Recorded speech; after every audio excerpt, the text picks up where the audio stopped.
نن خو ډېر مختلف شیان باندې موږ خبرې وکړلې، خو یو شی چې زه غواړم پوښتنه وکړم تاسو نه، آیا دا ټول چې یا انزایټي اوسي یا موډ ډسارډر یا فوبیا یې هر څه چې بغیر د سایکالوجیست یا سایکیټریست تللو نه یو نفر خپل ځان تداوي کولی شي؟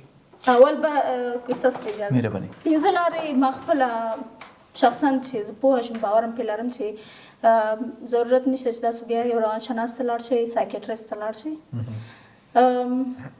ریسرچ شوی دی چې کله ته د افسردګي حالت کې یا د خفګان حالت کې د درد حالت کې تاسو کوم نږدې کس چې فزیکل ټچ یا هغه لمس کړی د یو زنانه غټ اپریشن کېدو هغې سره یو داسې شخص راوستو چې هغه یې نه پېژاندو د هغې لاس یې ونیو چې دا د درد محسوس نه کړي. هغه چې وکت هېڅ فرق یې ونه کړو. کله چې هغه اجنبي شخص چې نه پېژاندو هغه یې ولېږو د دې په ځای هغه شخص راوستو چې د ته ډېر نږدې و د دې زړه ته. کله چې هغه د هغې لاس یې ونیو هلته چې وکتل د هغې درد واقعا کم شو. دغه یو لاره ده چې په درد وخت کې خفګان وخت کې تاسو چې کوم نږدې شخص دی هغې سره باید تاسو نږدې شئ. دویم خندا کولی شي ستاسو د تشویش حالت هم کم کړي، د افسردګي. ریسرچ په دې شوی دی چې که تاسو ته خندا هم نه راځي که په زوره خندا وکړئ دا ستاسو دا حالت کمی. بل تاسو اوس په زوره هم خندلی شئ. بل یو ډېره غټه لاره چې ژوند کې تاسو څه لرئ هغې دپاره تاسو شکرګزاره واوسېږئ. ځکه موږ ولې خفګان یا ویره لرو؟ مونږ چې دا څه لرو په دې شکر په دې مطمئنه نه یو. کله چې موږ مطمئنه شو ډېر رواني ستونزه دلته حل کېږي. او آخري لاره بهر د مسلمان د تشویش د خفګان لاره خدای ته رجوع کول دي. قرآن کې آیات دی ولنبلونکم من الخوف والجوع ونقص من الاموال والانفس. ویره دقیقا لفظ راغلی دی، ویره غریبي ستاسو په بدن کې به کمی راځي، ستاسو ذات کې ستاسو دوستانو کې. نو دغه امتحان به راځي، ولې باید که تاسو کله باور لرئ ستاسو تشویش کمیږي، که تاسو کله ځان معاف کوئ بخشش غواړئ ستاسو خفګان کمیږي. فقط څو شیان وایم لنډ. که چېرته غواړئ د اندېښنې او تشویش نه لرې اوسئ باید د ژوند یو مشخصه تګلاره ولرئ.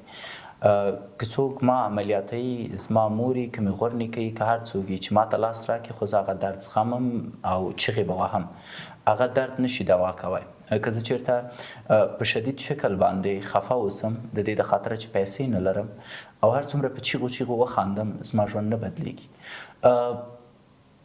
دې کې شک نشته دی چې ځینې تګلارې چې اروپایان موږ ته وړاندیز کوي هغه خلک دي چې دوی پیسې لري، مال لري، هر څه لري، شاید یو څو دقیقې خندا دو ته کلوز اپ ډوپامین ورکړي د یو څو شیبې دپاره خوشحاله کړي. د حل لاره د خفګان او د تشویش نه د لرې کېدو دپاره فقط یو شی دی، په خپل ژوند کې خپلې تېروتنې، خپلې بدې پرېکړې، خپله تنبلي، خپله ماته دا ومنو او دوم پړاو چې د اول نه ډیر مهم دی د هغې د بهتره کولو او ښه کولو دپاره یوه پرېکړه وکړو. زه په افغانستان کې په ځانګړي ډول په مسلماني نړۍ کې ټول هغه ځوانان چې په تشویشو په اندېښنې باندې اخته دي یا مشران یا هر څوک چې دي چې لرم دوه ستونزې لري. ناکامه دي، تنبل دي، بې غیرته دي، پلان نه لري، ضعیفه دي، کمزوره دي، نه یې مني. په جیب کې د یو خان یوه روپۍ نشته دی، کور ته یې ملګري راځي 3 چرګه ورته حلالوي، سبا ته بیا ژاړي چې ډوډۍ نه لرم. مه یې کوه، ولې کوي؟ دا د خفګان لامل دی ګرځي، همدا دی د تشویش لامل ګرځي. یو هلک دی په خپل پلار نه به یې 100 روپۍ په غلا اخیستي، دلته به راځي ملګرو ته به سوپ اخلي، خرابات به کوي. مه یې کوه. یوه جنۍ د مور و پلار به ورته وایي چې لاړ شه مکتب ته یا پوهنتون ته، دی به مکتب او پوهنتون ته ځي خو 10 ساعته 12 ساعته به هلک سره په چټ کې تېروي. هغه هلک چې فقط غواړي دې نه سوء استفاده وکړي او کله چې په مکتب کې ناکامه کیږي یا په پوهنتون کې بې نتیجه کیږي خفګان پیدا کوي، بیا ځان نه ملامتوي، نور ملامتوي. پس لومړی ومنئ چې تاسو په خپل ژوند کې صحیح پرېکړې نه دي کړي، ومنئ چې تاسو خپل ژوند په خپله تباه کړی، هیڅ بل څوک د خپل ژوند د تباهۍ دپاره مه ملامتوئ. هر کار چې تاسو سره شوی د خپله لاس هم شوی.